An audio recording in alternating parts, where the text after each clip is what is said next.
and today's a little bit different video. I'm going to be working on my CNC machine. My CNC right here, one of the plywood machines. It started out life as a shoestring CNC, a Gatton shoestring, some people call it. It's all plywood, like I say. The base part here is all that's left of that original shoestring. I rebuilt the entire gantry, the Z-plate, all that's my own design. I slowly changed over the years. So it's not a shoestring anymore, but I still claim that heritage. So the problem, or the issue I'm trying to solve, is several months ago I was cutting out puzzle pieces for a drum that I'll show a picture for the screen right now. And multiple times while I was cutting it, come back out or checked it, and it had lost a lot of steps. Not a couple, but I mean, it was off by inches. And I was having trouble reproducing that. I did it a second time. It worked fine for a while. A second time then, it did it again. And it did it 3 times total over, a day of doing stuff. So I knew there was a problem somewhere. I finally cleaned all the rails as much as possible. I checked the motors to make sure there was no slippage. I greased the blocks on the bearing blocks. Many things I did trying to find the issue. And it started working fine again, so I assumed I had fixed that. But over time, I realized there's a little bit of slop in the machine now on the x-axis. So let's switch to a different camera angle here. The issue I'm having is there's a little bit of slop here. So I'm going to push this a little bit, and I'm not even sure you can see it on the camera, but I'm pushing, and I'm getting a little bit of flex on the bit. We're talking maybe 20 thousandths, and that's probably being generous. It's probably less than that. But as I go back and forth, with quite a bit of pressure, I can make it move. So after lots of investigating, trying to find the issue, I think I finally figured it out. This is an anti-backlash nut, and this one's good. This is on my y-axis. There's a spring here that pulls this back and forth, keeps pressure on that, and there's a little lip on here that holds these black plastics, so this compresses over and puts pressure on the nut, so it will not have a lot of play in it. On the one I'm going to get to, which is kind of hidden, so that's why I'm showing this one, it appears that these lips that the white part holds on to have broken off or wearing away, I'm not sure what. But either way, this white piece is just floating freely. So that's what's causing the issue I am quite confident of. So let's take a look at that on the machine now, if I can get a good angle of that. And here's the back side of the gantry. And you can see what I was talking about. I hope you can see this. This white piece just is flexed out further than it should. And here's the black piece you can see behind there. There's no lip holding this on. So because of that, I'm getting a little bit of backlash. I guess it's an anti-backlash nut. I'm getting some backlash on there. It's not holding it quite as steady as I want, and I'm lost a little bit of accuracy. Not a lot, but enough that it's noticeable, and we're always fighting to get things as perfect as we can on a CNC machine. So I'm going to remove this and put on the new one. I have a new one here. And of course, the company I used to get these from, they've gone out of business, so I bought another one here. And we will put this on and go from there. So on my Z-plate, I've drilled some holes in there to get access to things like the anti-backlash nut. That's that on the top one, and if we'll go down to the lower one,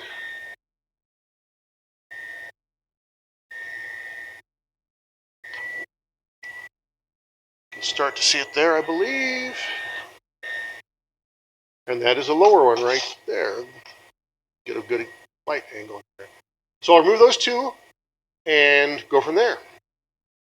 So now I'll use my long reach nut driver and go to the front side, hold that in place through that hole I showed you just a second ago in the gantry.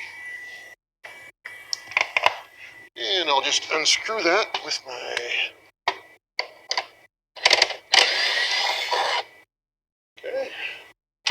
one down.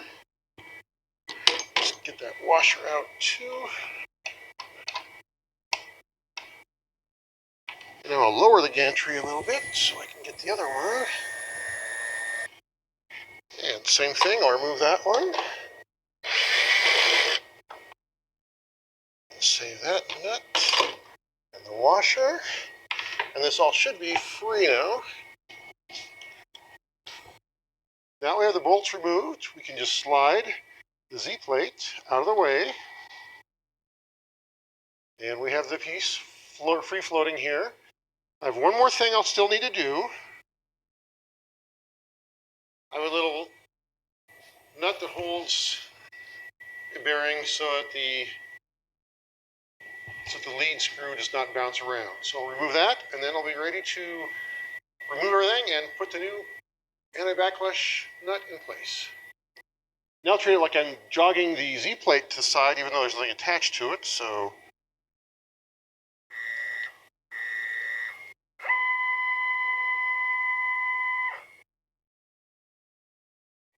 The old anti-backlash bracket, say that fast 5 times in a row, has 4 screws holding it in place.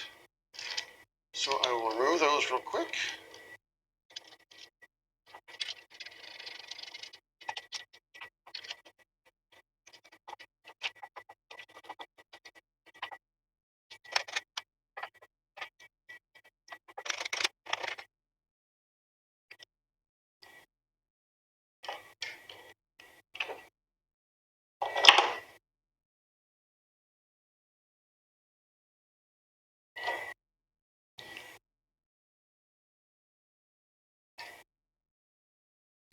You can see the white pieces come all the way off now that the heads of the bolts weren't helping hold it in place.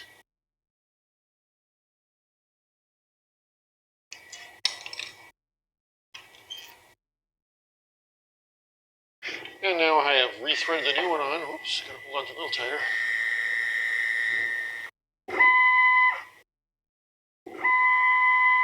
And I'm just gonna put it back on to the Z-plate, and I will be done. Because of the weird angles to get in there, there's no good shots of me putting the screws back through, but rest assured it wasn't that hard to do. Let me grab it from the front side.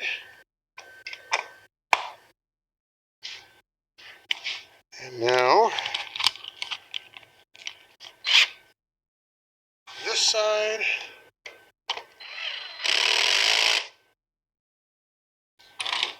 Raise up the Z-plate a little bit so the hole lines up for the top screw.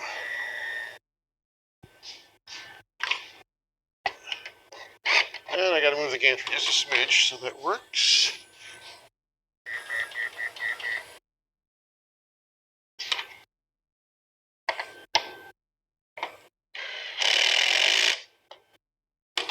Okay, it's all put back together, and we'll do some tests and see if I think it worked.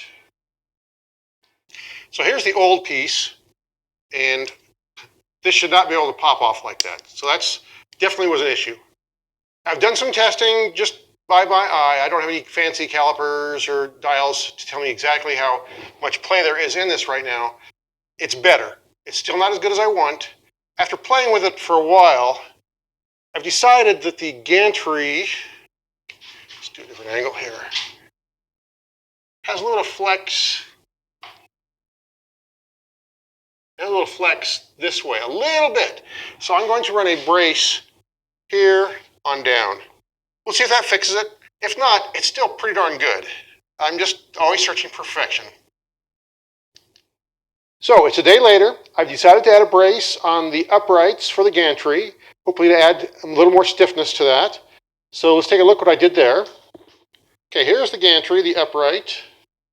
I've added this board, almost 2 inches wide, top to bottom. And in theory, that should add some stiffness. As I said before, I felt the weak point was right through here, where it would flex a little bit right there. I've added that brace on both sides, so hopefully that'll make it much more rigid. So let's take a test and see how that comes out. Okay, got it held in place. This is approximately the same pressure that I did the other day. Much, much better. Yeah, I'm real happy with this. So I'm done on this machine for a while. Next I need to do some little upgrades on the rotary, and I can get back to doing some real work again. If you enjoyed this video, please like and subscribe. Have a great day, everyone.